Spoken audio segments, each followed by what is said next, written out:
Ladies and gentlemen, Binal of America!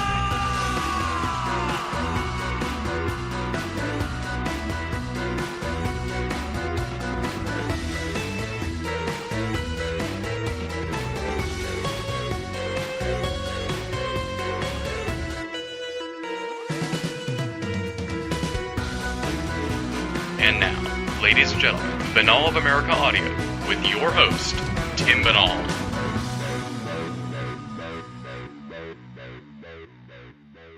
Hello out there, my friends. This is Tim Binal of BinalofAmerica.com with another edition of BOAA Audio Season 4.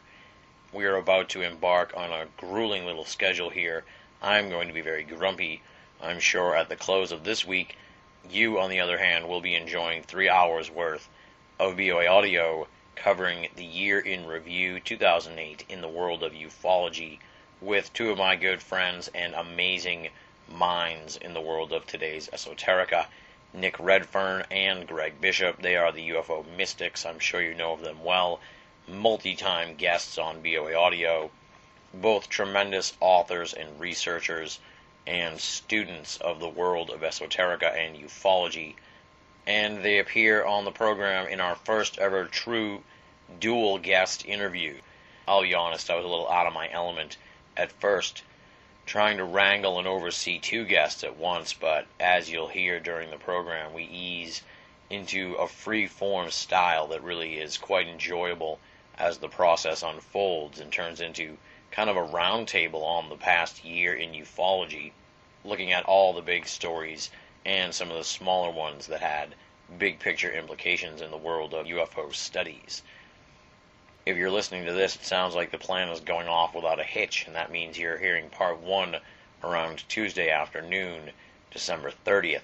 We're going to try and get part 2 out to you on Friday, January 2nd, so I'll be taking the 31st and 1st off to drink and then recover, and then after that we'll have part 2 for you at the end of the week. So it's a double guest, double episode here as we close out 2008. Here in part 1 we're going to talk about the first 6 months of the year.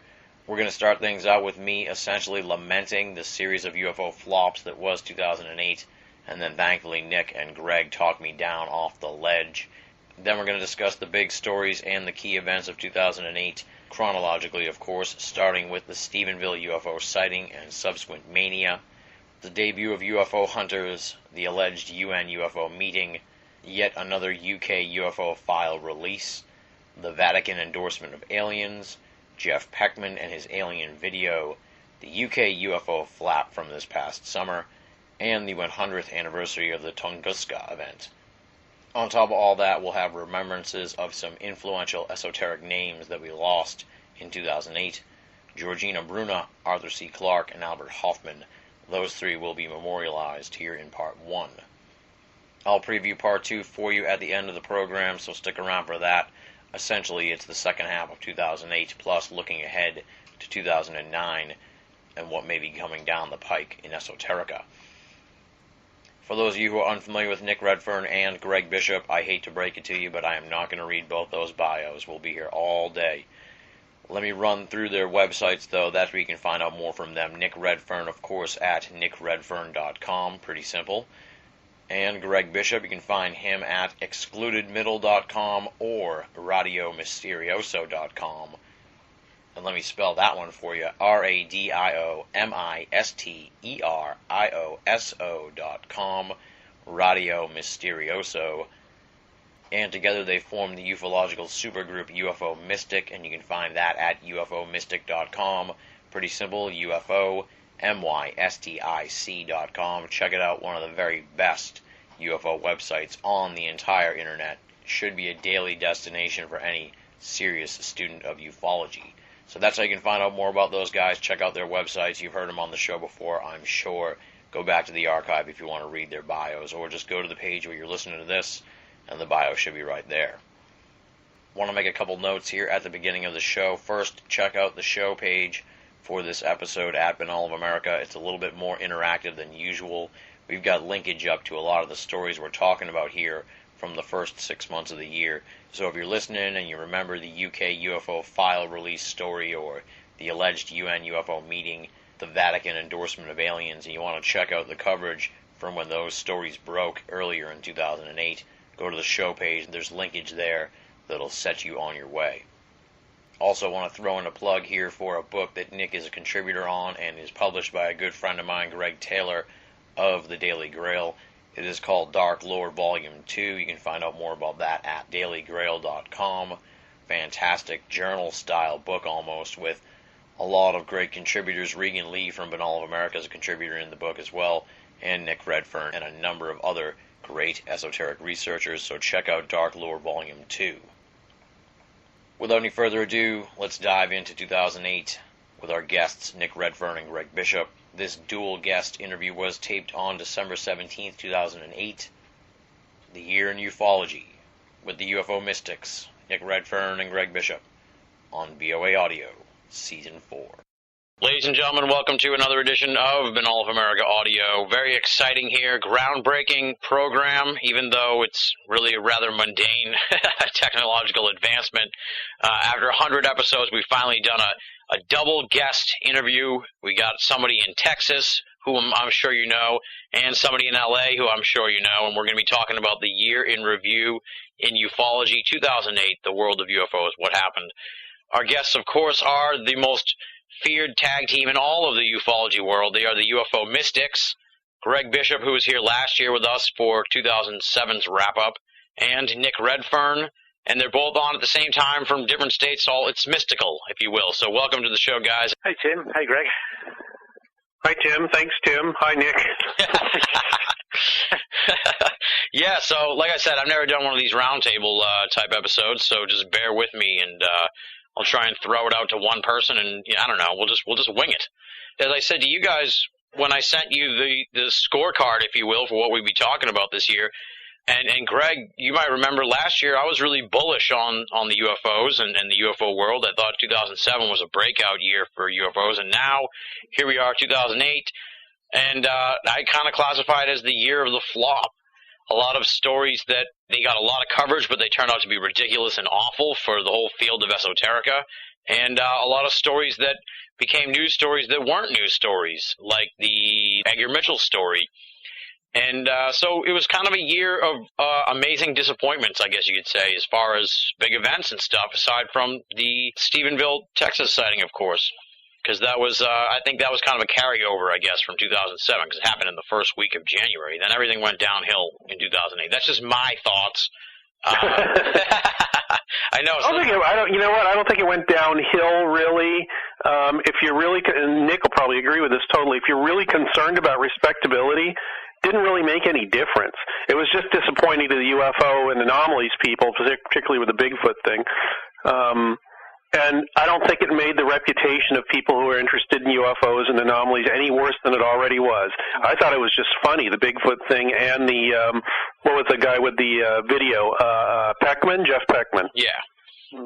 I don't know. What do you think, Nick? Now, I will say I'm probably being pessimistic, but I kind of went over it again, the list, and I was like, maybe I'm subliminally being pessimistic, but then it was like, no, but a lot of these stories that I picked out were the ones that everyone was talking about, like the Blossom Goodchild fiasco, and it seemed to be cropping up a lot this year.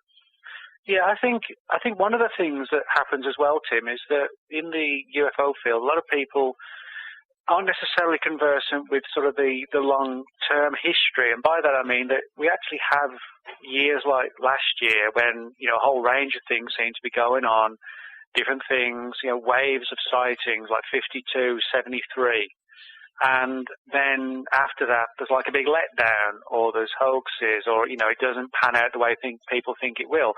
And that's actually, this year and last year versus the two, hasn't been anything out of the ordinary. If you look back in the history, it does go in kind of peaks and troughs like that, where people say, we're on the brink of this, we're on the brink of that, and then next year brings nothing. I think that's just the nature of the subject. Interesting. Okay. Yeah. Well, I've only been in this for a little while, so I guess I have many more years of excitement and then disappointment ahead of me. Yeah, well, like Nick said, it does go in waves.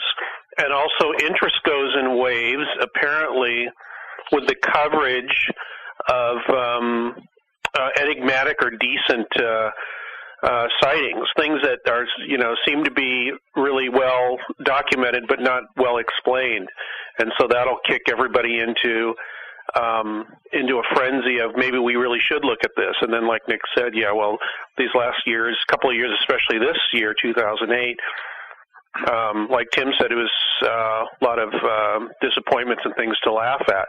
But yeah, more things will come along. It's leave it to Nick to give the long view, of course, definitely. All I did was make fun of it. So.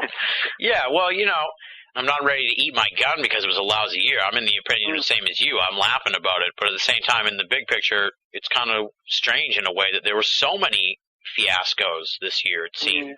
Well, I think maybe to some extent, as far as, if you want to call it the paranormal, the 14 world, however you want to term it, in the last couple of years, there's been a bit of a resurgence again. And I think whenever there's a resurgence, the mainstream media gets interested. TV channels rush out shows and reality series and things like that. And it kind of creates a little bit of a vibe, and people come forward with new stories. And, it's as Greg said also, that interest peaks and wanes, and, a few years from now, interest is going to drop off again. And I think what's happening is that it looks like there's a lot going on, but it's because the media is taking an interest and notice in it, and people start talking about it, and it kind of spirals. I'm quite sure that if the media, for example, hadn't jumped on some of these big UFO cases, there wouldn't be as much UFO interest this year as there has been. Yeah. All right, well, let's start out with the beginning of 2008, which was, it'll be probably the landmark event of 2008 as far as UFO incidents go, and that was the Stephenville, Texas UFO sightings that just became a huge rage in ufology. And I found it kind of amusing, Greg, when we did the 2007 recap, we were sort of thinking that maybe the O'Hare case was going to be the big case of this decade, but then, I think we taped it the day after the Stephenville thing, so the iceberg was just starting to surface then. And I think now, I guess, we'll look back on this decade and maybe see the Stephenville case as the breakout case of the last, the aughts, if you will, because that thing just became a huge media sensation. I don't even know where to begin on it, I guess, but we'll start with just how it became so huge. What did you think of that as far as the media reaction to it and the fact that this was one sighting that had serious legs to it? When we look back, there was probably easily a sighting a day in America in the last year. So, it's not like UFO sightings are few and far between, but this one was something special about this one. So I guess what made this one so special? Does anyone care to start? Well, there you go, Nick. All right, you're first. There you go ahead. I started the last one, so I was waiting for Nick. All right, well, from my perspective, I think there's several things that make I won't say the sighting, or rather the sightings, interesting, and that is one of them, the fact that the area, for a while at least, seemed to have an absolute concentration of UFO activity. Some of the reports were, I guess, more impressive. Others were, the classic lights in the sky type reports. But I think the two things that stood out for me, one that was quite widely reported and which the media picked up on quite rightly as well, was this backtracking and changing of story on the part of the military by saying that they didn't have aircraft in the area at the time, and then suddenly, we've just found out, we had a whole range of aircraft flying around at the time. That, to me, smacks of trying to come up with an explanation. It doesn't necessarily mean they know what it was or what it wasn't, but it does sound to me as if somebody was trying to lay their matter to rest in a down-to-earth fashion, and which is quite plausible, but I just find it very, very kind of suspicious that it would take a week or more, however long it took, to come to a realization that, hey, we're actually flying all these aircraft around at the same time, that this case occurred and the media's going wild about, and it took them this long to find out. Yeah. That's one thing. And I think that the other thing, this may not be relevant, but it is something that a number of UFO researchers picked up on, as did the media, was the relatively close proximity of Stephenville to the Crawford Ranch, Bush's ranch. Now, why on earth or off it aliens would want to visit George Bush's ranch, I have no idea. If it was me, I think his ranch would be the last place I'd visit. But, I think that's an intriguing little facet that may mean something, and it may mean actually nothing at all. But I think it's just, like the sum of the parts. It's just something that's become part of the Stephenville mystique, if you like, and collectively has led to a lot of interest in the case, unsurprisingly. And what about you, Greg? What do you think of the whole Stephenville thing? It seemed to have a lot more legs than your average UFO sighting. So what do you think was the bug in the bonnet with Stephenville? Well, it's because it went on for a long time. There were a lot of people that saw it.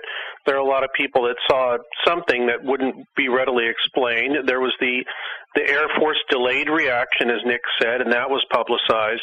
And as I was watching, this was playing out a script that has gone on in any number of waves or flaps of UFO sightings. I mean, even the swamp gas thing in Michigan in 1960, whatever it was, the one that Hynek went and investigated. Mm-hmm. And Gerald Ford actually called for hearings on UFOs because of it when he was in the Senate. So I think that there's if you look at books like Keith Thompson's Angels and Aliens, what he describes is kind of a myth in the making. Not saying myth is it's false, but it follows this script, and UFO sighting flaps the ones that have legs seem to follow this script. A lot of people see something, things are unexplained, the Air Force comes in and either says something, investigates and or says, well, we had planes flying there, and they do 2 or 3 explanations, and this makes everybody suspicious. This is reported in the news, and that gets people's attention, not just lights in the sky, but the fact that officialdom is involved with it. As for the O'Hare thing, I think the reason that did so well is because it was at a major airport. Apparently trained people saw something strange there, and is probably slow news at the New Year, like it was at almost any New Year, because nobody's doing anything. They're all off on a holiday. And the interesting thing about that is, well, not interesting actually. The best study of it was done by Peter Sturrock. They put out a big report on it. It was like 200-something pages. Wasn't Sturrock. It was a guy who runs the organization that deals with pilot sightings, because he's a pilot and he has a bunch of pilots and former pilots on his board. Anyway, they did this 200-something page report, and they concluded that something strange happened, but nobody knows what it was. And it can't be explained as something normal, which is that's the conclusion to any, I guess, good UFO story, is that it remained unexplainable. Yeah. What did you think of the media coverage, from a critical perspective, I guess you could say? Plus, minus, negative? Were you unhappy with how they handled the whole Stephenville thing, or do you think that, they overblew it and just sort of wrote it for ratings and really didn't care about actually getting to the bottom of it? Nick's turn. Go ahead, well, Nick. I'd agree with what Greg just said, Tim, but I would add to your second part of the question that I think when you look at media coverage in general, it's usually pretty dismissive or, kind of gently pokes fun in a poking fun way, basically. But I think with Stephenville, it was a little bit different, because even though, the media didn't necessarily endorse the idea that this, whatever happened at Stephenville, was alien, it's like Greg said, they did realize that the Air Force did this flip-flop and there were credible witnesses. And I think from that perspective, at least, they were intrigued by it. And it may well have been the case that even if it had just been the witnesses alone, they might not have given it the coverage they did. But when they began to realize that the military was stonewalling and changing stories, that is necessarily going to get interest picked up. And I think that's, when you look at the collective news stories and radio reports and TV, et cetera, that were published at the time, I think it did give like a fair degree of respectability to the subject without kind of, overplaying the ET angle. It was just, this is a weird UFO incident, and they're reporting on it. So. That has happened recently. It seems in the last couple of years there's been the snickering, but not as much, and also they don't immediately run to little green men seen again and, over whatever. They just deal with what happened and what people are saying, not not adding to the circus by bringing in the mainstays of making fun of these kinds of stories. So yeah, I mean, and when I think that Peter Jennings special, I think that kind of lent a little bit of credence to it when somebody of all people, Peter Jennings suddenly takes it seriously. Yeah. Now, speaking of the circus, what did you think of ufology's reaction to the Stephenville sightings? Because I've heard various stories about, there were obviously good people investigating it, but then I've heard other stories about just how it kind of became a circus in and of itself with a lot of turf wars and stuff breaking out over Stephenville.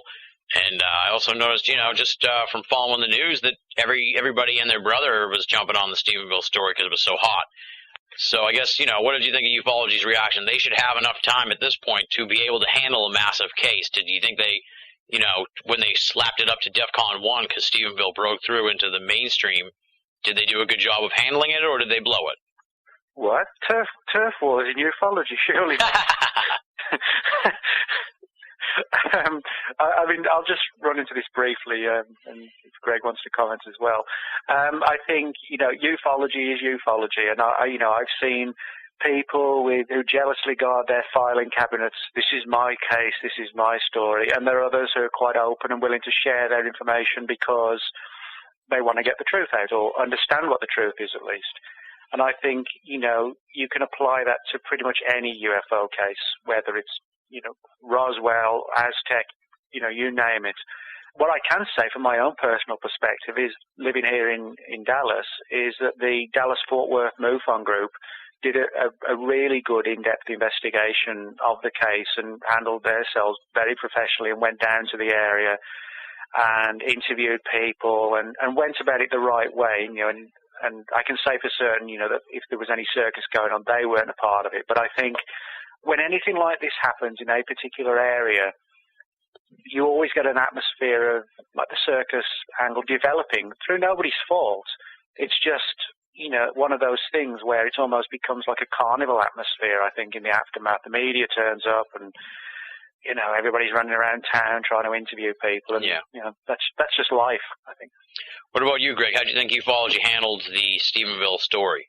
Kate? Well, I agree with Nick. I mean, they tried to be respectable about it, and yeah, there's always crazy elements that want to make a name for themselves and get their names in the paper and get quoted as much as possible. But as Nick was saying that, I was thinking, yes, they went out and handled themselves very professionally.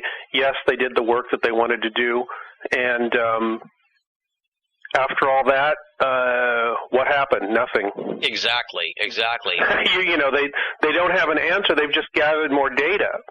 Yeah. And I don't know how they're looking at the data, although I did have a chance to talk to James Carrion, who's the head of MUFON now, younger guy. Yeah, he's a good guy.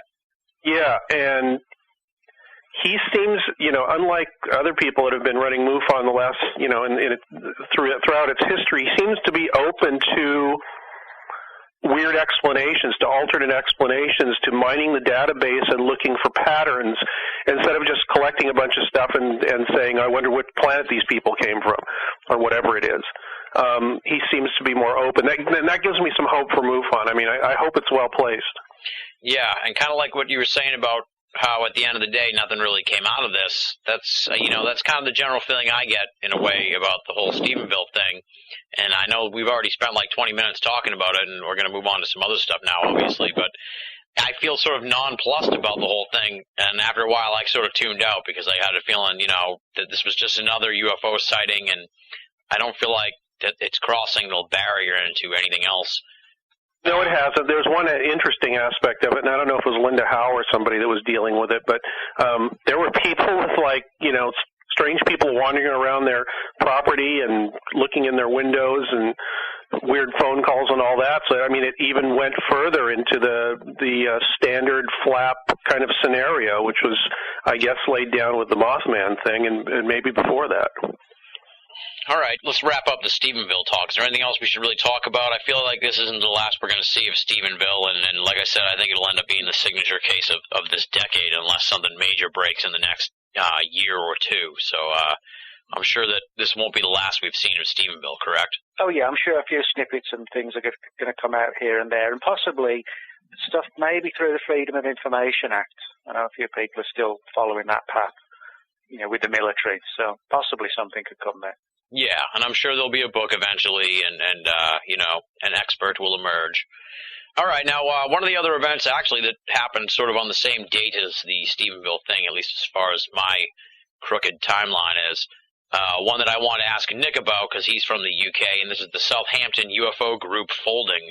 Is this just another example of the sort of changing landscape of ufology, where the groups aren't really where it's at anymore, I guess, and it's sort of more of an online-type world, and I don't know, the groupiness seems like it's kind of simmering down. What do you think? I think you can look at it two ways, Tim. I mean, on the one hand, you can say, oh my God, a group shut down, ufology's folding. Or you can simply look at it from the perspective that, there's a lot of UFO groups out there, and running a group can be a tough time, when you've got to rent a place out and get people in and deal with the corporate and the paperwork side of things as well. And sometimes, I know from experience, having seen things behind the scenes, that often UFO groups fold not because of a lack of interest, but because everything's put on the shoulders of one person to run the group, and they just get tired of it. Now, I'm not saying that's the case there, because I don't know, but I do know that has happened. And I don't think we should always blame, changes in the subject or the subject dropping off for the fact that a group closes. What I would say, however, is that I think there's no doubt that certainly, since the internet age began more than a decade ago, that the nature of the UFO research community has changed to a significant degree. And I think it's changed in a good sense, in the sense that, being online, having access to instant information, et cetera, that's great. We can do podcasts, whatever we want. People can just download it and listen to it. They haven't got to make a long trek to the local bookshop to, get the latest issue of Flying Saucer Weekly or whatever it's called. That's a good thing. Now, I think a lot of the old guard in the subject kind of are a bit alarmed by the fact that to a great extent the old days are gone. Now, for me, my answer to that is, well, too bad. We have to move with the times, and we also have to follow those paths that may be more beneficial to giving us the answers, and perhaps instant access to information, the net, etc., is the way forward, rather than, everybody sitting in the audiences at conferences and etc. But then again, I understand that for many people, they enjoy the social aspect of ufology as well, of getting together and, having a beer at the end of the conference and hanging out. I enjoy doing that. And some conferences, like Ryan Wood's conference, for example, Ryan always gets a good audience every year. Other conferences are struggling. So I don't think it's necessarily ufology as a whole that is affected if a group closes or somebody's conference figures are down. I think it's sort of very sort of fragmentary community right now, which can go in different directions and different splinters, and some sticking to the quaint old ideas, some bowing out, and others just forging ahead into the future. All right. Do you have anything you want to contribute to that, Greg, as far as, what you think, the landscape of the way people handle ufology goes? Well, as happens so often, I agree with what Nick said. Not much to add to it except that, yeah, right, too bad if things are changing, but things change and you have to change with them if you want to move forward. I think that, yeah, it's nice to meet with people and all that, but it's also, and meet somebody, an author that that you've read his or her book and you want to talk to them directly and ask them a question. That's wonderful. But you can also do that online. And the other thing is that I just read that the last quote in the article about the Southampton group shutting down, one of the members said, "I know there's life out there in the universe, and I want some proof of it." Well, I think he's going about it the wrong way to begin with, and the fact that the internet has taken over the UFO subject pretty much. I think there's even online conferences now. Is a good thing, because I think UFO groups and people who are interested have to come to an understanding of what's going on first before they come to an explanation. They're looking for the answer, and I don't think there is the answer. There's a way of looking at it, and that way of looking at it may be part of the answer, if you want to call it. Your attitude, your mindset. I know that's kind of an all-inclusive thing to say, but this is what I was thinking as Nick was talking. That's great. That's what we have you on for, Greg. These very hard to elucidate answers that I like. That always takes me a while to wrap my mind around. Sometimes it's hard for me to elucidate it. Now, just as a quick aside, sure. If I could just quickly say something. I mean, there's people who come to UFO Mystic that me and Greg do. We're good friends, and we chat online occasionally, but we probably only see each other like 2 or 3 times a year. If that. Speak once a month, if that. Yeah. And yet it doesn't prevent us, hopefully, providing good information and a good interaction with the people who come to the site and make comments. It's a different way of doing it to what happened 20 years ago. So. Absolutely, yeah. I mean, of the people who I've had on my show, I think you, Nick, Greg, and Kimball, and maybe Marie Jones are the only people I've ever actually met outside of conferences and stuff like that. Yeah. So, it's a weird world, but it works for me. All right, we're going to touch on some people here who passed away during 2008, and we're not going to get to all the researchers that passed away in 2008, but we're going to touch on some of the ones that were big names or influential figures in various fields and stuff that crossed my radar here as I was looking over 2008. And the one I wanted to mention first was obviously chronologically, and that's Georgina Bruna. And you guys mentioned this on UFO Mystic. I know Nick posted it on January 25th. And I'll confess to being a little behind the times in a way. Georgina Bruna was definitely before my time. So I guess talk a little bit about her contribution to the field of esoterica, ufology, and why we lost a key figure in the field. Yeah, Georgina, I knew Georgina quite well. Georgina lived in London, and she was sort of very big up on London's social scene and organising parties and functions and that sort of thing. And she developed a deep interest in the whole Rendlesham Forest case, the events of December 1980, when a series of UFO activity occurred near the joint Royal Air Force Bentwaters Woodbridge bases on the east coast of England, which has been the subject of several books, and in some respects, whether rightly or wrongly, people have termed it the British Roswell. Larry Warren and Peter Robbins wrote a book, Left at Eastgate, Jenny Randall's one called Sky Crash, various other books, and Georgina wrote a book called You Can't Tell the People, which was basically her own study of Rendlesham, looking at it, I guess, sort of 25 years, I think, after it happened. I think her book was published around 2000. So although she was a newcomer, she had like a fresh approach in the sense that she was delving into something for the first time and, trying to make some sense of it. And her books are good. I enjoyed her book. It's uncovered a lot of new material and opened new doors as far as the case is concerned. And she was quite a big force on the British UFO scene in the latter part of the 90s, spoke at various events and, wrote for things like UFO Magazine, Graham Birdsall's UFO Magazine. Mm-hmm. And whenever I went to London and, I was at a conference, she would always be there and, always happy and smiling. It's just, just a tragedy that she passed away. She, as well as being a researcher who put out a book that a lot of people are going to remember, she was a nice person as well. So it was just a tragedy, really, unfortunately. Yeah. Well, that's what we're doing here. We're remembering the people we lost and the key events and stuff like that here for 2008. On a more uplifting note, I think, and I hope, we'll talk about the debut of UFO Hunters on the History Channel, which is probably one of the most mainstream UFO programs we've seen in quite a while. I think the sort of UFO files were big on History Channel. I don't know if they're still around or not, but they kind of always flew under the radar. But UFO Hunters kind of raised the public profile of UFOs and tried to, I think, get onto that ghost hunter craze. I'm sure by now, I hope you guys have at least seen one episode or something like that, or we can talk a little bit about what that means for ufology and stuff, that the UFO world has a pretty big, fairly mainstream basic cable show, which is, when you actually put it that way, it sounds kind of bottom of the barrel, but it's good for UFOs and UFO research that we're breaking into the basic cable and getting some street cred. So we'll go to Greg first. What do you think of UFO hunters? It's kind of established itself. It's not going anywhere, it seems, for a little while. Well, in my honest opinion is when I watch it, most of the time I shut it off in the first 10 minutes. The reason being is because they're going over stuff that I already knew. And this is just me.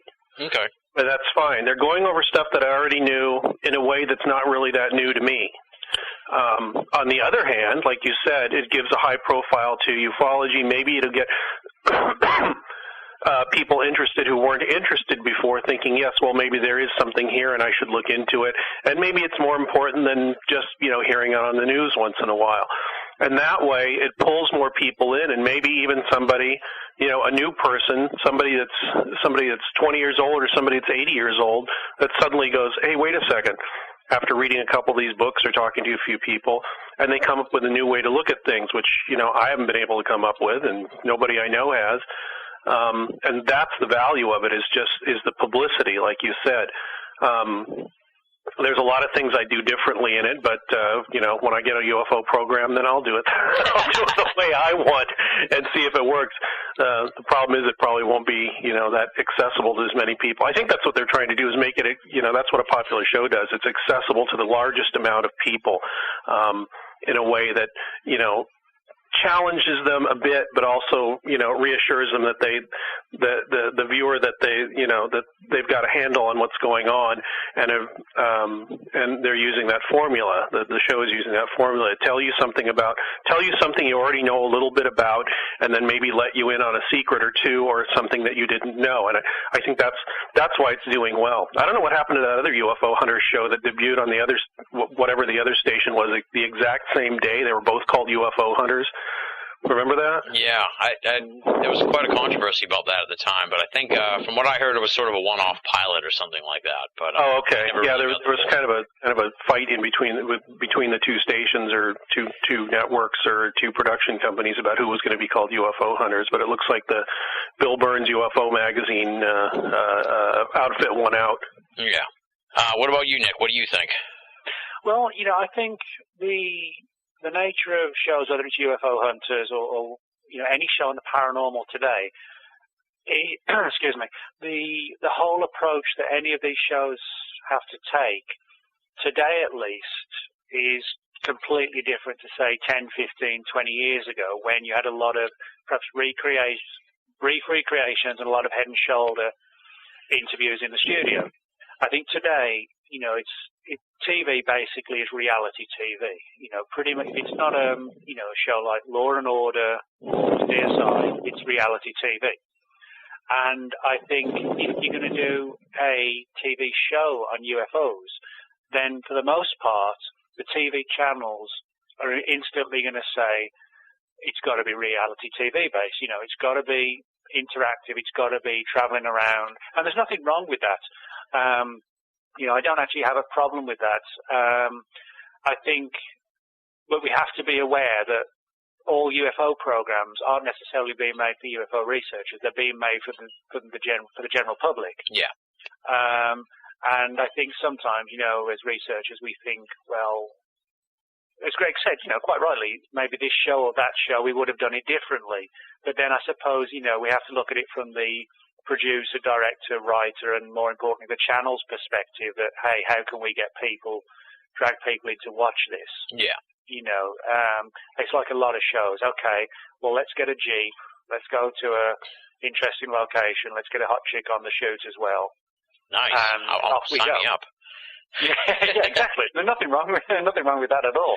Yeah. But I think, some people kind of get a little bit uppity when the UFO subject's portrayed that way. But I think also we have to realise that's just the nature of TV today. If it's not done that way, it doesn't get aired. It doesn't get made even. Absolutely. And just to get on my soapbox here for a minute, I respect Greg's take, obviously, and I like the way he handled it, because, he's just being honest, and I'll be the same way. I don't even watch UFO Hunters. I don't watch, like, any UFO shows on TV. Like, when I walk away from the computer, I don't want to hear those three letters at all. So, that's just the way it is, I'll give me ESPN. I don't care about UFOs. But it's one thing to be like that and be like Greg is, but it's another thing to, get on their soapbox or get on your soapbox and like rail on the show, because in the end of the day, like the expression says, a rising tide lifts all ships. It's good for everybody if there's a show like this on, even if we don't really aren't entertained by it. And, yeah, well, that was the point I was trying to make, and you put it much better. I'm glad that there's publicity for it, and I'm glad if it draws more people in. And like Nick said, I don't care if they have to do it in reality. Some reality shows are great, and they're interesting to me. It's just that, what if they did a reality show about whatever, I don't know, stamp collecting or something? All the stamp collectors would watch it and have all kinds of horrible things to say about it. However, the people that weren't in the stamp collecting hobby might say, hey, wait, I didn't know that they issued a stamp with, Bozo the Clown on it in 1958 or whatever, Yeah. It might bring more people into stamp collecting and keep it going and evolve it. The UFO study and the anomaly study needs to evolve, and we're here at a point where the study of anomalies, I think, are evolving. I mean, it's exciting to me. I love it when I see a new book where something new is being said. Mac Toney's book is going to be like that when he gets it out, the crypto-terrestrial book. Absolutely. All right, let's move on to the next one. And this was an event, I think it was debunked, but I'm not sure, and it kind of got some legs for a little while in the UFO community. And this was the alleged UN UFO meeting. And I guess I'll just ask if either of you guys looked into this at all. And I'm pretty sure it was a lot of smoke but no fire, or something along those lines, or even just outright hokum.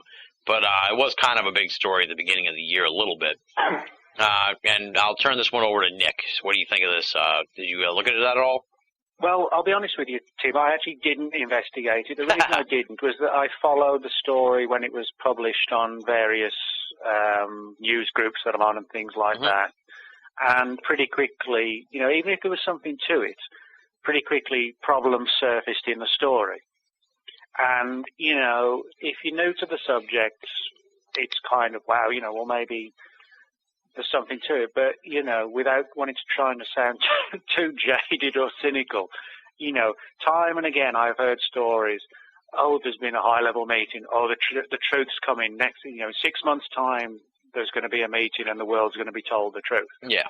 I'm sure, well, as I know, Greg can also, relate countless stories when the truth is supposed to be coming and when, the secret's going to be revealed and this person was briefed and that person was briefed. And, it's who knows? I mean, all these stories about presidents being briefed when they get elected, maybe they are, maybe they're not. But like the UN thing, it starts up as something interesting, problems surface, it goes away, and then another year down the line, another conspiratorial, tantalizing developments kicks off again. Absolutely. And we do the same. We go down the same route again. Yeah, I had the same reaction to the. You don't have to apologize because. I wasn't apologizing.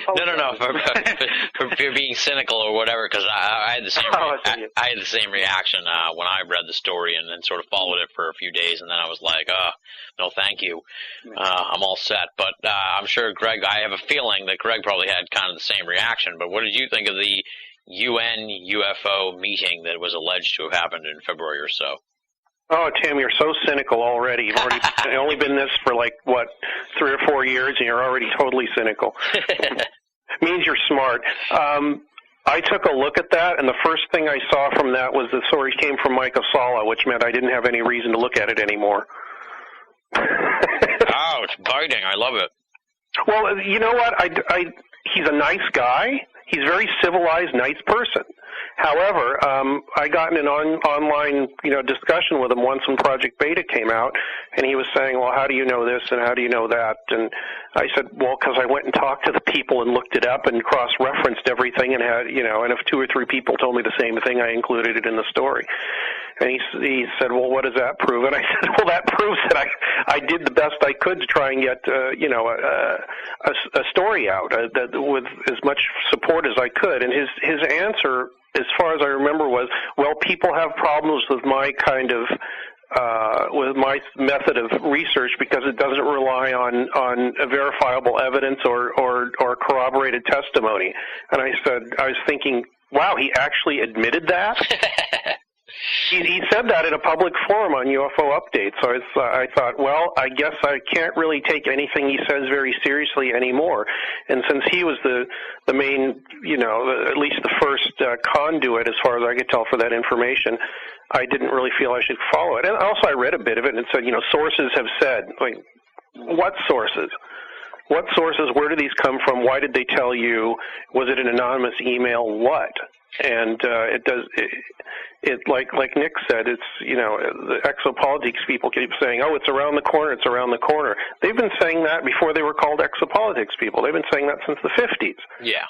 Every once in a while I hear somebody say that, and I say, why is this any different than it was in, 2001 or 95 or 77 or 56? How is it different this time? And, their answer is always, well, these people are more reliable, and, they've told me stuff in the past that have come true, and it's like, well, look at the evidence now. It's still nothing has happened. It's like, I think it's because the government really doesn't know exactly what it's dealing with, and there's nothing to reveal. The revelation is they don't know what the hell's going on. All they know is that weird things happen, and they can't control it. So why disclose that? I've said that many, many, many times. Yeah, it was, well, like I said, it turned out to be a non-story in a year of non-stories, and that's sort of like the first of many that we'll kind of touch on here that sounded like something and then, turned out to be nothing, a lot of smoke and mirrors. Yeah, I didn't mean to be harsh on Michael Sala, but just that one quote from him, I was just thinking, why should I rely on anything he says now? If he just takes what he thinks is good and puts it out as the truth, that doesn't do anybody any good. Yeah, hey, I have no problem. Don't worry about it. The next event started out as sort of a rumor and never really got going, and I think we can flash right by this one fairly quickly, and that was the Steven Spielberg launching an online paranormal community that never ended up happening. It was supposed to happen in the summertime. But it's kind of, I've noticed, I don't really know what angle really to take on this story, but I will say that I've noticed that in the last year or so, there seems to be an attempt to sort of harness the online paranormal community. And I know I've seen elements of that, and then I've heard other things behind the scenes, and people have contacted me and tried to work with me on, trying to rope in and crystallize this online paranormal community. So I guess we'll start here. Why do you think that didn't even happen? I mean, it could have been a money issue for all we know, but let's speculate. I mean, one reason could be that, when the story started, it was just blown out of proportion. Ufology is infamous or famous, however you want to put it. I think infamous is probably...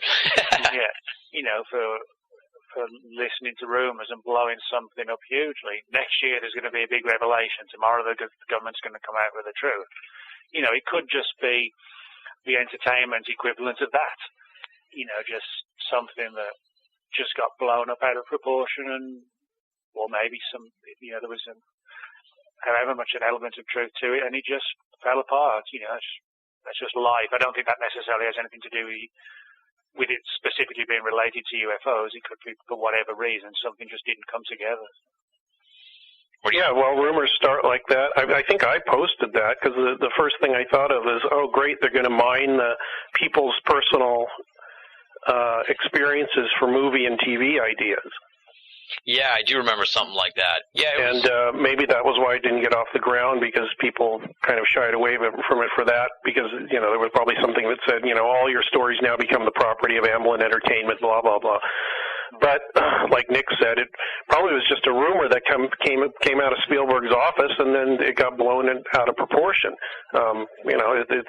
Look at trade rumors in baseball. I mean, somebody's being traded and somebody's not being traded within hours. Yeah. And people are, celebrating or getting angry or whatever, something that hasn't even happened yet, and that's just a rumor, and there isn't even, the ink isn't not dry, the ink hasn't even been put on the paper yet, and people are already making conclusions about it.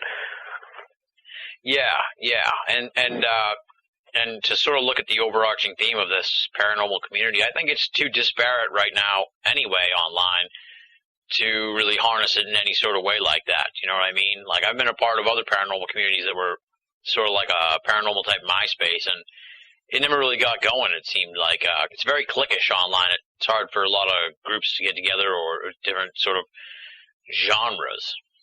Yeah, well, I'll go to like Michael Heiser's site, and he's a dyed-in-the-wool religious interpretation of ufology and UFO phenomena, and you know, to his credit, he'll discuss things with me from his point of view, and I'll discuss it from my point of view, and we don't get at each other's throats, and that's the good part of the online community. But like you said, the bad part are people for the anonymity of sitting behind their computers anonymously online sniping at people. Yeah, and that's been going on since, you know, the online world started. And then when you add in, you know, let's say you want to start up a paranormal MySpace, you know, next thing you know, you get 6 UFO people, and you know, the 2 Bigfoot people you had in the organization are going to bail, and then, you know, and the Bigfoot people don't want anything to do with it, and forget about the 9/11 people because they don't want nothing to do with UFOs. So it's like, you know, I don't know if you could ever harness all these people together into one cohesive sort of organization, and probably rightfully so, I guess, because it's hard. I don't see why you have to. Yeah. I mean, if you want ideas for movies or TV shows, just go to these forums yourself and anonymously surf them. And I'm sure, I know that happens. You know, you don't need to organize it. In fact, it's the bad thing that, like you say, it's a bad thing to organize it because it just degenerates into chaos and cliquishness and all that. Why not just vacuum up the ideas that are good, or, you know, make your own education by reading people's comments and seeing who seems to have the best, most long view of things and least dogmatic, I guess. Okay. Nick, do you want to add anything here, or should we move on to the next? No, not really. Greg, I would pretty much identically agree with what Greg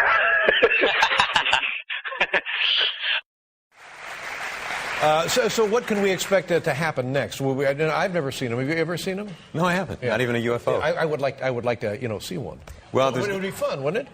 Yeah, well, now that you ask, if there is this contact and a delegation of these extraterrestrial beings wanted to meet with an earthly delegation, would you be willing to be part of that delegation? Well, first contact. You're listening to Banal of America Audio. You know, I kind of got my hands full with T-ball this summer. But, you know, call me. All right, now we move on to the next noteworthy passing of 2008, and that's Arthur C. Clarke. And I know both you guys are real students of the history of ufology and the history of this whole strange genre, and just had Stanton Friedman on for an outstanding and amazing 4th annual holiday special here for us that by now people will already have heard. And we touched a little bit on Stan's feud with Isaac Asimov, but in his book he also talks about Arthur C. Clarke and sort of the, I don't want to say, I guess I will, negative influence on ufology that some of his stuff that he put forward had. But it all, you know, he was also a forward thinker and inspired a lot of people. So I guess let's just talk about Arthur C. Clarke and his role in the ufology world, because he did have a lot to say about it, and most of the time it wasn't very, you know, uplifting. Well, I mean, I'm not the world's biggest sci-fi fan, I'll admit that, but I do know that, you know, Arthur C. Clarke, I think where he kind of hit home from friends I know who are into sci-fi, I know several of them have said words to the effect that they liked his work because it kind of was like a grounded sci-fi. You know, he was talking about colonizing, put bases on the moon, you know, colonizing Mars or terraforming, things that weren't that too far out and were sort of in the near future, if you like, in some respects. And I think in that respect, at least, he got people interested in the idea that, hey, maybe all this sort of stuff isn't as far out as it seems. And he did have some interesting ideas and theories. I think you're quite right that with respect to the UFO field, why there was an antagonism is that because, although ironically he wrote a lot about outer space and alien visitations and alien encounters, he actually wasn't really enamored by the whole UFO scene. Now, you know, which actually isn't a problem. I mean, you know, you can write creative fiction and at the same time think an aspect of it is complete nonsense. You know, if you're honest about it. And I think from my perspective, you know, if there's a famous author who disagrees with me vehemently about a subject, well, my view is, well, so what? You know, it's like, it wouldn't deter me from doing things because somebody disagreed with me.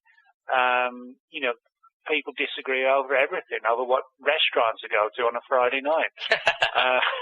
So, I don't get kind of what I'm trying to say. I don't get all sort of worked up and bent out of shape by the fact that somebody might proclaim that UFOs don't exist. It won't stop me researching, and if I find evidence to the contrary, I'll show it to them. So. Yeah, there you go. And that's the if I ever had a run-in with Arthur C. Clarke, which I certainly never did, I never knew the man. But if we disagreed on something, I'm not going to lose sleep over the fact that he disagrees with me. That's just how it goes. Yeah. And what about you, Greg? You're a big student of the history of ufology, and I'm sure you probably read some of the stuff that Clarke might have said about UFOs and stuff like that. Where do you fall on all that? Well, my impression of Clarke is that he kind of wanted to think that there was something going on there, but nobody ever convinced him conclusively, and that was a source of frustration. What a lot of people forget is that he used to have a show, I think, or at least he lent his name to a show I think it was the 80s, called Arthur C. Clarke's Mysterious World. And he did deal with, anomalies, and not just UFOs, but Bigfoot, Loch Ness Monster, crystal skulls, etc. So I think he was interested in anomalies, in as much as what they could teach us about what there was left to know, and how we should, not get so arrogant as to think that we knew everything about the world and the universe already. And he looked to UFOs, the subject of UFOs, as just an extension of that. Show me something that I can get a handle on, and no total disrespect to ufology, but a lot of people involved in it have already made their minds up, and they're looking, they're the barest amount of so-called proof will convince them, but it's not going to convince somebody grounded in science, and particularly the general public, at least the science-educated part, the part that are intelligent enough to know what science can and cannot do. So, I don't think that Arthur C. Clarke was against the UFO subject. I think he was more against how people went about looking at it. And I read his stuff when I was in junior high school. I was a huge Arthur C. Clarke fan, and then I stopped reading sci-fi. But that stuff has stayed with me, that he was basically a very early futurist. I think we're all set on that one, so we'll just jump to the next topic, and that is the one that we've tasked Greg with handling, and that's another passing here from 2008, Albert Hoffman. Greg, you wrote a little piece here at UFO Mystic about Albert Hoffman's passing in late April 29th or so. So I guess talk a little bit about Albert Hoffman and his influence on esoterica. Well, it would seem strange that somebody would put up a post on a UFO blog about Albert Hoffman, the discoverer of LSD. However, because of the large scope of things which I believe enter into the esoteric, altered states of mind is one of them. Now, a lot of people, of course, the first thing they'd say would be, "Well, you're high. How do you, what difference does that make? Why should we even listen to that? Why should we listen to people that are on drugs?" And maybe not so much with acid, but maybe with it too. I mean, there's been things where people have had sort of psychic experience while under the influence of LSD, and later found out that there's independent corroboration for it. There is, of course, that study with DMT with Dr. What was it, Nick? Rick Strassman. Strassman, yeah. Where people had what were basically abduction experiences under the influence of DMT, which is another psychoactive drug. And for that reason, I think that Hoffman, apart from being a hero of a bunch of hippies and people and other layabouts, I think he's important very important in the history of the 20th century, and people who looked inward to their own spiritual life and their own motivations and their own psychology, who wouldn't really normally have done it before, and that's important to the UFO and anomalies community. At least I think so. So I wanted to mark that and mention it. duly noted, and now duly noted here in the year in review. All right, it works well here because the next one we're going to turn over to Nick, and that's one that I could have sworn this story's broken into the news like 6 different times in the last 3 years. But again, it was news in the middle of May, and that was UK UFO files released. How many times are they going to release these files? Because I've heard this story like 100 times, it seems, like I said, over and over again. So please clear this up. Well, this is actually a really weird story, Tim, and I'll tell you for why. The media have been up in arms in the US, in the UK, everywhere, about the fact that the British government is declassifying these UFO files. And, of course, inevitably within the UFO research community, this has led to the old tired yawn claims, oh, they're releasing these files to prepare us for the truth. You know, the idea that we'll put a few files out, we'll put a few more files out, and people are going to get used to the idea. Then one day when Barack Obama or whoever stands up and says, hey, you know, now we've decided to tell the truth, and everybody said, oh, well, we knew that because we've seen all this, been exposed to all this stuff over the years. That's kind of what the approach has been. And, you know, it's been perceived by the media as this extraordinary thing that the British government is releasing all these files. But what's actually a lot of people don't know is that when I lived back in England, I used to go down to the National Archives just outside London at a place called Kew, and every year from 1993, which is almost 16 years ago, the Ministry of Defence released hundreds and hundreds of pages into the public domain on UFOs. Literally hundreds of pages, you know, 3, 4, 5-inch thick files every single January. But that was never news. What's happened is that in the last few years, Britain introduced the Freedom of Information Act. And the Freedom of Information Act has allowed UFO researchers to apply for files from more recent years, where prior to the creation of the Freedom of Information Act in England, you had to wait for 30 years. Oh, wow. For files to be released. So when I used to go down in 93, 94, I would be able to access the 63 and 64 files. Yeah. But they were equally as interesting, full of military reports, police reports, public reports from that period. The only difference now is we're getting a lot more files because they're more up to date. You know, we haven't got to wait 30 years. We can just get them all in one big, huge bulk mass, if you like. And people haven't realized this, that the files have been surfacing for years. They think it's a new thing. It's just that the Freedom of Information Act is a new thing. Now, one of the issues that kind of puts a dent in the whole conspiracy angle is that, and this is a verifiable fact, that the Freedom of Information offices have been inundated with requests for UFO data. In fact, it's the most popular subject for Freedom of Information requests to the British government. If you look into the background, what you actually find is that the Ministry of Defence is heartily sick of having to deal with dozens and dozens, literally, of Freedom of Information requests for UFO files. And they basically said, you know what, we're done. Let's just put all the files out there, and all you UFO researchers, leave us the hell alone, because we just don't have the time to deal with all your Freedom of Information requests for UFO material. Instead, we're going to put it all out there for you. And, of course, that has then led to certain people in the UFO field to say, aha, they're putting it all out to prepare us for the truth. I think they're actually putting it all out because they just cannot deal. They don't have the people and the manpower and the time to deal with the paperwork that is required to handle all the hundreds of requests that are coming in every year for UFO material. It's easier just to put it all out. All right, yeah. Well, thank you for clearing that up, because as I said, it gets frustrating every time. Every, 6 months, I see that they're releasing UFO files in the UK, and it's like, wait a minute, what? It's like Groundhog Day here. Hey, Nick, can I ask you something? Yeah. In all these files that have been released, is it like the American files where a lot of things are blacked out? And two, does it tell researchers anything new, really important?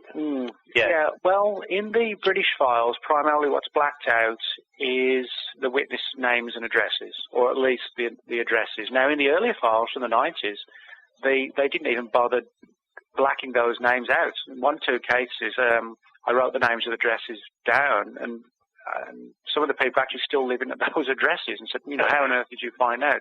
That's why the Ministry of Defence has declassified the file on your case and left your name and address on there. But today they blank out the names and addresses. They sometimes blank out the intelligence offices, the specific division names that they send the reports to.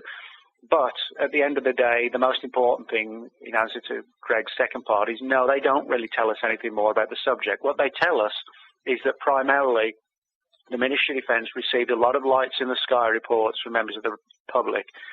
They received a few intriguing police reports, and they actually did receive every year a handful at least of very intriguing military reports, radar reports, pilot encounters, where something clearly occurred, but maybe the Ministry of Defence received the reports 2 or 3 days later, or in some cases worse than that, a week or two later, and said, well, they didn't attack us, didn't destroy us, whatever it was. It's kind of like a ghost. It vanished. There isn't a great deal we can do other than just put it in a filing cabinet and hope nothing happens. And we see really a picture of a lot of material going into the Ministry of Defence. And when they read it, it's more a case of instead of hiding it under some big conspiratorial banner, they're mystified and don't really know what to do with it. So they file it away, and then 10 years later it gets released. All right, there you go. Thank you for jumping in there, Greg. I appreciate that. If you have any, feel free to ask questions. Well, it's something I wanted to know, and Nick's right here. Oh, I know. No, I wasn't being sarcastic. I'm serious. Yeah, it might be something on people's minds when they're listening too. It's like, well, they're releasing stuff. Or, is it helpful? Is it, apparently not. I mean, it just seems to reinforce our opinion that the government doesn't really know that very much more than we do, but they're interested. Yeah, they're interested, and they've got a lot of reports, but I'm not sure they've got a lot more answers than we do. Yeah, British government anyway. I have the same opinion about the American government to some extent. And then the next story is almost the same, in the same vein, but I'm going to take a little different twist on this one.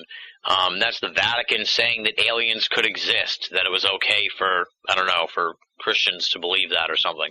And that was big news around the middle of May. And same sort of scenario where I could have sworn this story came out like 2 years ago, but maybe it was UFOs and not aliens or something. Nick, you said, like when the UK released these UFO files, that a lot of people in ufology sort of probably misinterpreted what was going on there. What's your interpretation of what's going on in this instance with the Vatican saying that it's okay for people to believe in aliens? Because that's a little bit of a different situation. I don't think that it's no freedom of information or anything, obviously, with the Vatican. For some reason, they decided to make this announcement. Yeah, I mean, I kind of get angry about things like this. As somebody telling me it's okay for me to believe in something, it's like, well, if I want to believe in it, I don't need your permission to say it's okay.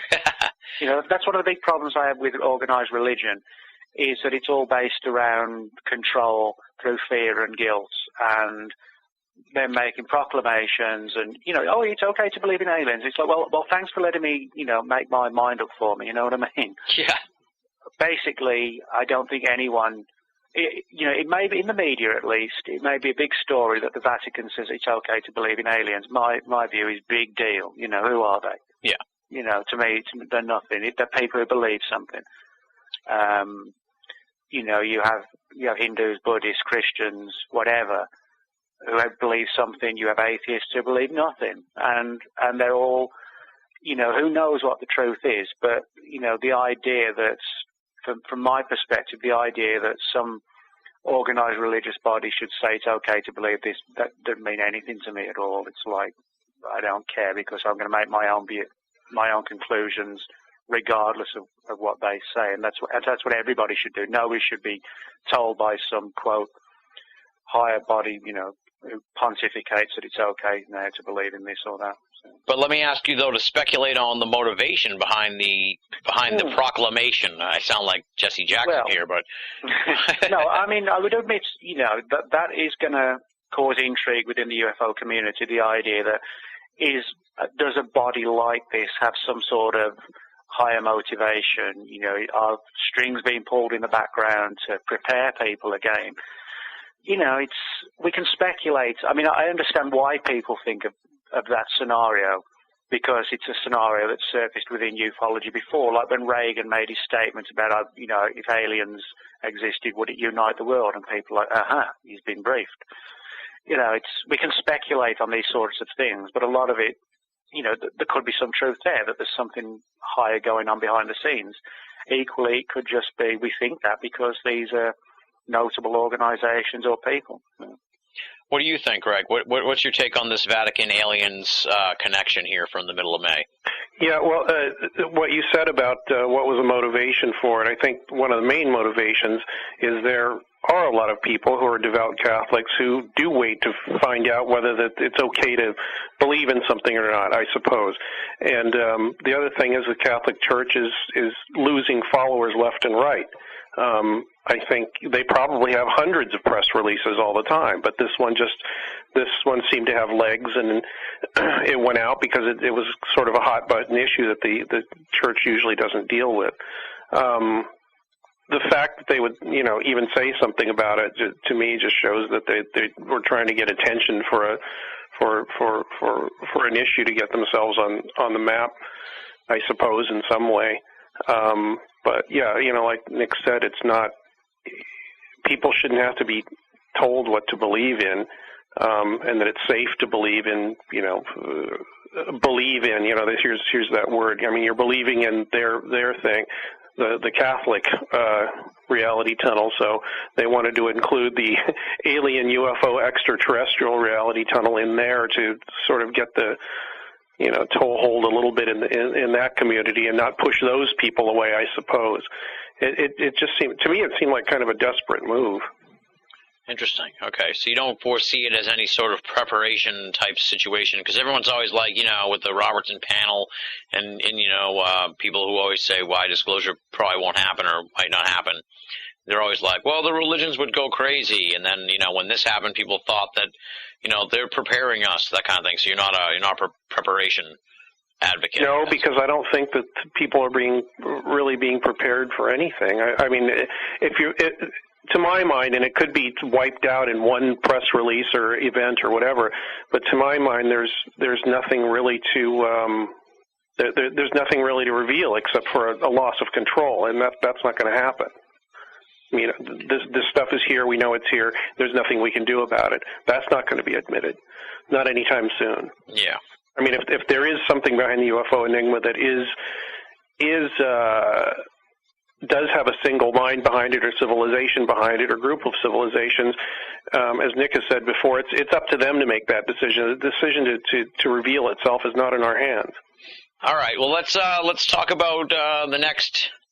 We already kind of talked about the UN story, which was sort of a tepid fiasco, but I think the next story may be second only to the Bigfoot body bonanza of mid-August as the big fiasco of 2008, and this was the alien video from Jeff, exactly, from Jeff Peckman, or as I like to call it, Peckmania. It really sort of went crazy. Somehow this guy ended up on Letterman. I'm still getting emails from him, even though I'm in part of some kind of group, I guess, with him, because I still see Jeff Peckman emails from him. So I'm not sure he's still a fixture of the UFO community, but I'm a little confused about what happened there with the whole alien video. To be honest, when it kind of began to take off and I just walked away from it. So I'm perhaps the wrong person to ask. Well, what did you think about it, Greg, with the alien video and Peckmania? Well, who was the guy that he was getting the video from? The guy that had all the visitations at his house? What was the guy's name? Oh, I don't know. I'll call up the story here while yeah, I'm looking up at it too. But yeah, I'll talk while you look that up. There was a guy that said that he had alien visitations at his house for like years or something, and then he had a page that had, blurry pictures of something that looked like aliens running through his house, or what we think aliens are supposed to look like. The funny thing is that people, they thought that Peckman was just, somebody seeking attention or whatever. The thing is that he's been involved with disclosure and alien stuff for quite a while. He actually tried to introduce a bill or a proclamation or something in the Denver City Council to create a commission to welcome aliens when they arrive. Yeah. So everybody thought he was nuts to begin with, and then he gets associated with this guy with his videos and says this is a real video of an alien looking in somebody's window. And the only people that looked at that video and said, wow, look, it's an alien looking at somebody's window, are people that believe every single one of those videos. Yeah, absolutely. As far as I could tell, everybody else I talked to, every person that saw it said, that's one of the most ridiculous things I've ever seen. It looks like a puppet head looking through the window, and it just pops up for a second too, like a split second. And it's just the top, too. It's not like a whole head. It's just peering over the edge. Yeah. What the hell is this? It's an alien. It should come through the wall. It should float in front of the window. It should shut the camera off. All the things that you think that aliens do. No, it just pokes its head up from the window, and that's evidence. Yeah, it was a strange thing, and did anything... I'm, even confused by just what became of this whole thing, because it was huge for a little while. What, did everyone just see the video, and then... Yeah, well, they did it right. They announced, they had a press conference. They announced it. They said they were going to show it. They showed it to the damn city council, I think, in Denver, who must be really tired of Jeff Beckman by now. And there was this huge build-up, and, this is going to be it. And, of course, when they show the video, the city council were probably, so embarrassed they wanted to hide their faces. And, nobody believed it. And they were going to get a big video deal with it and everything. And I think that all fell apart. Or if it didn't fall apart, there's, the only people who are going to buy it are, college students who are drunk to laugh at and true believers. That's one of you. But I did think it was really funny. I mean, I enjoyed the theater of it. Absolutely. Well, it was strange. Like I said, this guy ended up on Letterman and stuff, and I'd like to. I'll have to try and have Peckman on sometime in the future to find out if he's distanced himself from this whole story, or if he's still a part of it, if he regrets it, or what. Because it sounds like it was a huge fizzling out of something, like you said, and it was wicked hyped. Like the news link I sent you is from Fox News. So, I mean, if you can't trust them, who can you trust? So, we report, you decide. We report based on the information we have gathered in a way that'll make you believe a certain way. Absolutely. So, yeah, the alien video, it was, it'll always be remembered as one of 2008's lowlights, and who'll forget the alien video? But there is I didn't get it. I like I said, I just really enjoyed the whole stupid theater of it. Yeah, that's kind of the only way you could really look at it, because, like I said, nothing ever came of it, and then it was overhyped, and then you heard about it, and then it was like, oh, geez. Oh, man, what's this guy? Very similar to the Bigfoot thing. Now, did you ever see Letterman, this guy Peckman on Letterman? I never saw it. I tried to... No, I didn't see it. I'll have to dig it up on YouTube or something. I mean, I was interested because I thought it was funny, but not so much. I think I just forgot to TiVo it or something, and I really wanted to see it, and then I realized it had already been on, and I kicked myself. Yeah, well, I'll take a look and check and see if I can find it and send you guys the stuff. But, yeah, it was a weird... and I was kind of like Nick in a way, too, because once the story happened, I kind of backed away from it, too. But it was kind of weird. It was the year of the press conference, too, as we'll get to in the great Bigfoot Body Bonanza, which I really enjoyed that more than anything this year. But we'll get to that in a moment. The next big event that sort of stretched out over the course of a few months that's right in Nick's wheelhouse in a way is this UK UFO flap. I would qualify it as a flap, and I think Nick probably would too. It seemed like there was a lot of UFO sightings in the UK this summer, whether they were Chinese lanterns or not. Will we ever know? I don't know. But, Nick, I'm sure you have some insight into the UK UFO flap of the summer of 2008. Yeah, I mean, like a lot of countries, Tim, a lot of places and a lot of years, it seems to be the case that we have these UFO waves, these UFO flaps, that concentrate on one particular area or one country, or, maybe it's around the world just in one specific period. And certainly that was the case with Britain in the summer of 2008. And, I'm always in two minds when flap situations occur as to what's actually going on. Is it the fact that there are more UFOs being seen, or is it that there's an initial kickstart from the media, but it gets splashed across the papers, then everybody's looking in the skies, and maybe they are seeing genuine UFOs, but before they just didn't think to look up. Yeah. So, is it the case that we're actually seeing more, or is it is it the case that there's more there, or is it that we're noticing them more because it's been brought to our attention? And, of course, I think there's also the issue of, when a flap situation occurs, that inevitably there are going to be more misidentifications as well, because people are pumped up and looking for things.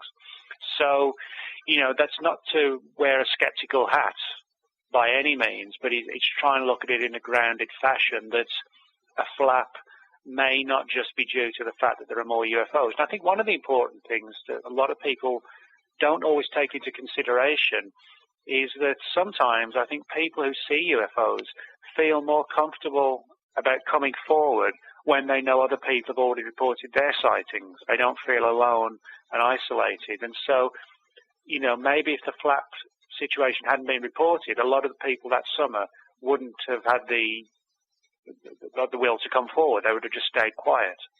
So, and then we have to wonder, well, are they staying quiet the rest of the year when there isn't a flap on? If they are staying quiet, then arguably it isn't a flap. It's just more people talking about their sightings. That's true, yeah. I didn't think of it that way.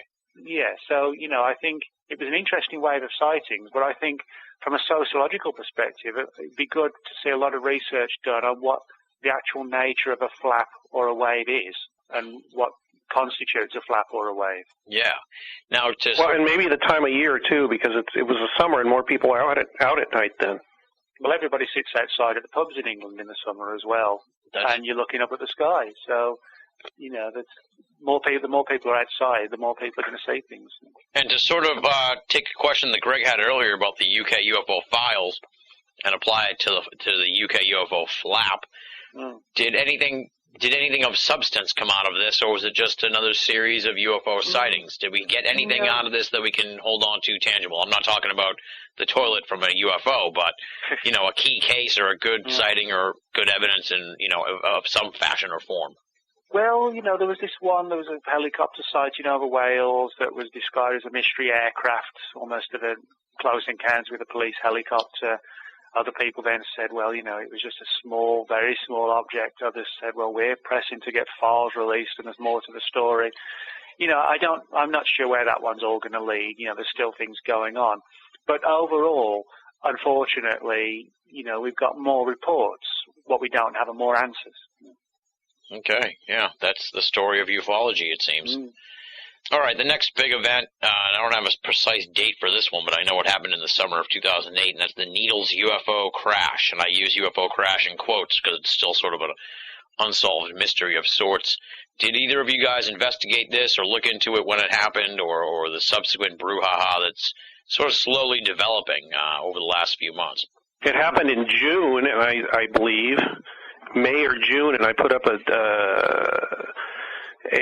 post about it linking to Linda Howe's site because she had actually, I think, talked to some of the people and witnesses.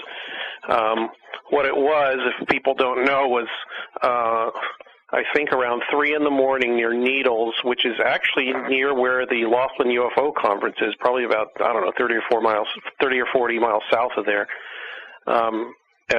This is a town that's right on the Colorado River at the border of Arizona and California. In Nevada, it has a piece that sticks way down into that area too. So it's kind of at the confluence of those 3 states. This guy was on his houseboat on the Colorado River at 3 in the morning, and he said he saw this big turquoise-colored thing. He said it was the size of a semi-truck. That kind of size. It was kind of oval. He said it was a bright turquoise glowing, came falling down through the sky and crashed into the ground across the river from him. He was startled, certainly, and he said he waited for and to see what was going to happen. And within a few minutes, literally, I think like within 10 minutes, a bunch of helicopters came, some flying over his houseboat and shining a light down on him. And trucks came, they loaded the thing on the trucks and left. And the helicopter stayed around until everybody had left, and then it took off too. And that's it. They loaded the biggest piece underneath a helicopter and tied it up and flew it back. That's right, because you remembered seeing the thing flying back to the northwest, which is towards Nellis Air Force Base, Area 51, all that. Mm-hmm. And within the next few days, there were other people in town said that there were government trucks driving around, things driving around with covers over them, which could be anything, I suppose, and military types, I guess, skulking around, watching people and asking a few questions. I think one went to a UFO meeting or something, or some sort of community meeting around there. And since then, I think the point man on this story has actually been George Knapp, the TV reporter from Las Vegas. And since then, since the initial report, there hasn't really been any other information, although somebody did point me to a video online of a guy supposedly, I guess, living near the area who had found a piece of something, he said, that might have been from the crash, and it's just a close-up of this piece of metal, and it's metallic. He keeps putting a piece of metal on it and showing that it sticks. But you don't see the guy's face. The guy never identifies who he is. You don't know what the piece of metal is. You don't know what the provenance of the video is. So, that's kind of following the script. But, when I first saw this, I thought, hey, this is probably another one of those. I'm certain, if this is as it's reported, one of those unmanned aerial vehicles that they've been that's tested every once in a while, whether it be anti-gravity or whatever you want to call it, or maybe it's something that fell out of space that was being tested. I don't know, but since there were helicopters there right away, you know somebody was tracking it and knew and probably knew what it was. So, I tend to believe that it's some kind of secret aircraft or a spacecraft. I don't know what would be the size of a semi-truck in glowing turquoise blue, but that's what the story was. It's a fascinating story. It'll probably never go anywhere, and I don't think we'll ever hear too much more about it, although George Knapp may have more to say on it than I do from my perspective. Yeah. It seems, like I said, it's been kind of brewing subtly, so it may smolder out or something new may come out of it. Why does it always seem like the UFOs crash in the middle of nowhere? We could use one just to, crash in the middle of Boston or something. So but that's not allowed in ufology. Exactly, yeah. That's not allowed. I think, probably the majority of these things are and this is just a theory, is what I said. They're unconventional aerial platforms that are being tested and somehow go awry. And where are these things tested? They're generally tested out in the middle of nowhere where nobody's watching. Yeah, that was kind of what I was thinking as I was formulating the statement there. That's probably why that happens, because they're not really UFOs in the alien sense, but or unknown anyway. Exactly. Yeah. I'm continuing my incredible crusade to have people not say that UFO equals alien. Well, a lot of people are doing that. I know it's an ongoing battle, and the next event it should be a life lesson to everybody in esoterica, and that was the 100th anniversary of the Tunguska event. So for all those people that are hanging on for answers and are certain that some secret mystery of the esoteric, whether it be UFOs or Bigfoot, will be solved in their lifetime, just remember that Tunguska celebrated its 100th anniversary this year, and there's a good chance you may be shit out of luck if you're trying to get answers to any of these mysteries, and Tunguska is the primary example, I guess, as the 100th anniversary. Did we ever really find out what happened with Tunguska? And I'm sure I'm mispronouncing it and butchering it. And I Tunguska. Nick did a whole presentation on this at the Crash Retrieval Conference. Well, that's perfect, because we'll turn to him first on the 100th anniversary of the event there in Russia. Well, the Tunguska case is a perfect example, I think, of one of the biggest pitfalls of ufology. Tunguska, for those that are unacquainted with it, I'm sure there aren't many listening who aren't unaware of what happened. I think I've said that right anyway. Was this weird event in Tunguska, Russia in the summer of 1908, where something exploded above Tunguska, created this huge wave which just flattened trees in every direction, just laid them out like hundreds of matchsticks. And, of course, there have been countless theories put forward. Black holes, comets, meteorites, a malfunctioning UFO, secret experiments by Nikola Tesla, and time travelers, and several other theories as well. Now, I gave a lecture on this at the annual UFO Crash Retrieval Conference that Ryan Wood puts on every November in Las Vegas. And in between losing on the tables and the slot machines and giving away $20 bills to strippers, I gave a lecture. So, and during the course of the lecture, I discussed all these different theories. And, I think there are a few anomalies to the case that don't necessarily mean we can just write it off as an astronomical event. It could well be that that's what it was. I think there are a few things. For example, newspaper reports talked about some of the witnesses seeing a cylinder in the sky rather than, just a plume of smoke or whatever. And it doesn't appear to be the case that this was just a mistranslation. It seems to be that's what they were talking about. So, the problem is that, like many cases, and I have to say, perhaps like Roswell, the problem with Tunguska that frustrates a lot of people in the UFO field is that we're unlikely ever to know the real truth. And, of course, the one thing we all crave with respect to the UFO subject is to know what actually is going on. And I think Tunguska is a prime example of how, in many respects, we don't know the truth, and we may never know the truth. And some people view that as defeatist. I don't. I think it's been realistic to think that a 100-year-old case or a 60-year-old case is going to defy explanation unless the government says what really happened. In the case of maybe Roswell, in the case of Tunguska, I seriously doubt anyone in government has any more knowledge than we do. But Tunguska was definitely a weird event. It celebrated its 100th anniversary, which, made it a talking point. And I think it was a talking point because it's unexplained.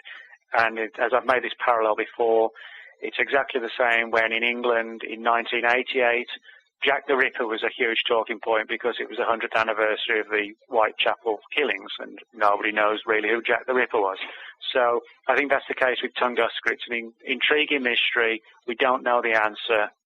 It attracts controversy, and that's unfortunately where we're at. And sadly, I don't really think, unless something really out of the blue occurred, that we're going to get beyond that point now. Yeah. Seems like the book's closed a little bit on Tunguska. Yeah. What about you, Greg? You have anything to say about that? I know the Tunguska event's been a fixture of Esoterica now for 100 years, so maybe you have some insight into the event. Not much more than Nick had. You know what? I'm satisfied to leave it in the unexplained, unknown column. It's something I read about when I started reading about anomalies when I was 5 years old or 6 or something like that. It was one of the first things I read about, and I haven't read anything new on it since then. Yep, exactly. Fine. I mean, it's just one of those anomalies, and there's been expeditions out there to see see if they could find anything, and maybe Nick would know better, but I don't think they ever found really anything of note. All they found was a bunch of trees that had been knocked over. I mean, there's still a bunch of knocked over trees there, but it's in the tundra of Siberia. Mm-hmm. So it's kind of an inaccessible area, and you'd think it would preserve any kind of fragments or whatever, but I don't think they really ever found anything of note. And why doesn't it happen over a large city? I don't know, but I'm glad it didn't. And then the next question I have here, it's in my notes. It didn't get sent to you guys because I just sort of thought of it as a smart-ass joke. But 40 years from now, do you think you'll be around to see the 100th anniversary of Roswell? And what do you think the scene will be like then? Not so much ufology, but the Roswell mystery. Will it be in the same shape as Tunguska? I don't think I'll be around in 40 years. I've lived a far too unhealthy life to reach that age. Sadly, I think unless the government decides to release something on Roswell, I think we'll be talking about Roswell in the same way that, as I said, in 1988, all the British newspapers and the bookshelves were full of 100th anniversary books on Jack the Ripper. Tunguska's the big news, relatively, I guess, this year. And that's honestly not looking at it from a defeatist, pessimistic angle. I just think with Roswell, pretty much everybody's dead. 10 years from now, they will all be dead. The government stands by its mogul balloon and crash test dummy scenario. We don't have files that suggest anything to the contrary. Ironically, the government doesn't even have mogul files to support its argument. Nobody has files. And when everybody's gone, unless there is like a cache of files somewhere that are being hidden and that one day, either by accident, design, or that they're leaked, that we get hold of them, we literally are just 100 years from now going to be analyzing what Jesse Marcel told somebody in 1981 or whatever. Yeah. We're just going to be going over the conversation, trying to determine little nuances in the sentences and so on. Yeah. And I think that's where we'll be. All right, that I wanted a fair answer, and that's what we get. And I'll be 70 at the Roswell 100th. I'll try and make it out there, folks, although I can't guarantee I'll be around in 40 years, but I'll be about 70. Greg, what about you? Will I be seeing you there at the Roswell 100th? I plan to be alive then. You know what? There's been advances in gerontology. I'm sure there's going to be ways to take a pill and increase people's lifespan to 100 or 150 years or whatever. By then, my liver to full working order. Oh yeah, or just give you grow you another liver. Yeah. Sure, you'll be there when you're 70. Jim Moseley was. Well, that's true. At the 50th anniversary. I don't know if he was 70 yet, but he's past 70. Yeah, I agree with Nick. I think it is unless the government's this government in the United States decides to say something about it, people are going to be speculating about it then. There'll probably be so many other events and things in between then and now that it might have been forgotten. It'll probably just be another, if the UFO thing isn't quote unquote solved by then, I think it's just going to be another event remembered more as a cultural event than really a UFO event, at least in the public mind. So, yeah, I don't have a whole lot of hope that anything's going to change anytime soon, or before 2047. Yeah, dude. It's so what, We'll be like legends at the 100th anniversary of Roswell. We'll have been in this for you guys will have been in this for 50 years. I'll have been in for 40, so. Yeah, and I'll float in on my anti-grav shoes, Maybe we'll all be rejuvenated by then, and nothing will have changed. So. Yeah, I plan to have them grow me an entirely new body from my DNA, so I'll be fine. Nice. All right, we're halfway through the year here. We've closed the book on January through June. That does it for part 1 of our 2008 year in review with Greg Bishop and Nick Redfern. Come on back on Friday or so to pick up part 2, where we're going to delve into, of course, the latter half of 2008 and what's hot and what's not going into 2009. I'll have more of a preview of that at the end of the program. Just to run down the list here of the websites to check out. Nick Redfern's site, of course, nickredfern.com, very simple. Greg Bishop's is excludedmiddle.com or Radio Mysterioso. And collectively they post at UFOmystic.com, UFOmystic.com. Check that out for daily updates of amazing UFO news. Moving right along now, it's time for BOA Audio listener feedback. We're going international once again. We're hearing from our friend Jerry in Ireland. Why is he our friend? You'll find out after I wrap up his email. Here's what Jerry has to say. Dear Tim, just a quick note to say thank you for the Gian Cassar Into the Bermuda Triangle interview. One of my all-time favorite mysteries. Great stuff. And thank you for BOA in general. Great to hear an interviewer who lets the guests talk without constantly interrupting. Love it. Jerry in Ireland. Thank you very much, Jerry. I appreciate the props on the show. Kind of what I was going for there with the Gian Cassar interview. So many people love the Bermuda Triangle, but never really hear anything about it anymore. And that's why we did the double episode with Gian, who is, of course, the foremost authority in the world on the infamous triangle. We did get one email from someone who was outraged by the Gian Cassar interview. We'll read her email on the Part 2 section of this year in review, so we'll sort of balance out the views. The reason I call Jerry a good friend of BOA is because he's done something really cool with some of our best episodes. He's taken them and posted them over on YouTube. I've only checked out a few of them. There's several up there now, though. I know Jacques Vallée one is, Linda Moulton Howe is, I think Gian Cassar is. But he's doing a great job putting awesome BOA audio episodes up on YouTube for folks who would rather go that route as far as getting their esoteric media. How do you find those? Just go to YouTube, punch in Banal, then you'll find at the very least one of Jerry's, and you can dive in from there. He's doing an awesome job with those, something I would love to do if I had the time, and thankfully Jerry's come along to really pick up the slack and produce some cool stuff using the BOA Audio archive.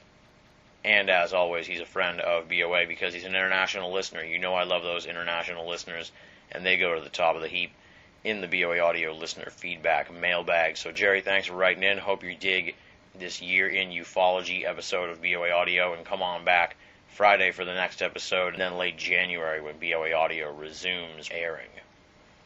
If you'd like to be a part of BOA Audio listener feedback, now's the time to write in, because we're going to be stockpiling these letters for our post-January hiatus episodes. Here's how you get a hold of me. Either go to Banal of America and click the contact button, that's pretty simple, or write to boaaudio@hotmail.com, equally simple. And the third option is a little more interactive. Join up at the official Banal of America forum, theusofe.com, theusofe.com. Totally free, great community there. Check it out. You know what's next. It's the thanks portion of the show. Let's roll down the list here of the amazing BOA staff. Leslie, Chiron, R. Lee, Joe V, Tina Senna, Rochelle Hawks, and Richard Thomas from Wales. They are the 7 horsemen of Banal of America. We're going to be bringing in a few more staff writers coming up here in 2009. Stay tuned to Banal of America for that. They do a fantastic job putting out thought-provoking, esoteric columns throughout the weekdays here at Banal of America. Definitely want to check those out. As we say, week in and week out, if you're only listening to BOA Audio, you're only getting half the story.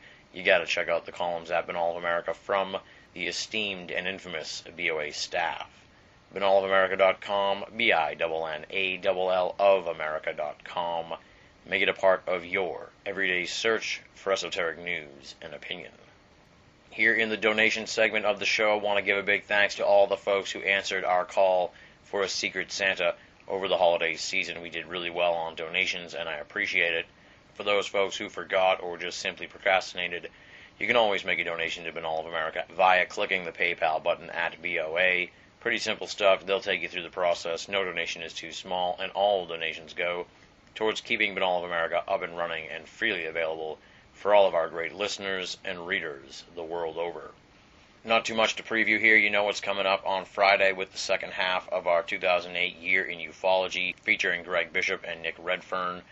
Just to run down the list of some of the stuff we're going to be talking about, it's July to December of 2008 and into 2009. We're going to dissect the Edgar Mitchell UFO disclosure non-story, the infamous Bigfoot body bonanza of mid-August, probably the biggest esoteric story of the year, Blossom Goodchild's UFO non-event from October, the election of Barack Obama and the subsequent UFO disclosure push that's been ongoing since November, and the folding of Alien Worlds magazine in December. Plus, we're going to remember Eric Beckyord and Monsignor Corrado Balducci, both of whom passed away this past year. And closing out the discussion, we're going to reflect on what's hot and what's not as 2008 closes, and what genres may be on the rise as 2009 unfolds. I'll definitely say, as I noted at the beginning, I was a little off-kilter starting things out with a double guest, but as you'll hear in part 2, things get looser and looser as the time goes by, and by the end of that 3-hour conversation, this thing's just broken down into a slobber knocker that I think you're really going to enjoy. That's coming to you Friday at BanalofAmerica.com. Check it out at the website. Until then, this is Tim Banal, wishing you all a very happy new year, and signing off.